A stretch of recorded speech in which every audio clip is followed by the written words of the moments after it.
Ya, sementara itu pemirsa Satgas Penanganan COVID-19 menilai meski kasus aktif di Indonesia 12%, jumlahnya masih lebih rendah dibandingkan angka global yang mencapai 27%. Total kasus aktif di Indonesia saat ini mencapai lebih dari 55.000 kasus.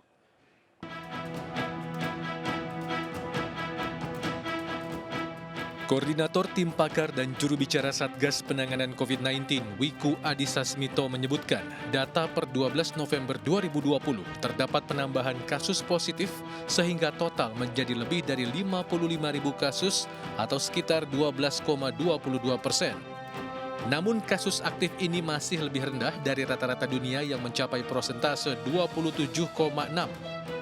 Bahkan jumlah kasus sembuh di Indonesia cukup tinggi, yakni sebanyak lebih dari 380.000 atau 84,5% dibandingkan kasus sembuh dunia yang menurun, yakni 69,93%. Sementara jumlah kasus meninggal kumulatif di tanah air sebanyak 14.933 atau 3,3%, lebih tinggi dari kasus meninggal rata-rata dunia sebesar 2,45%.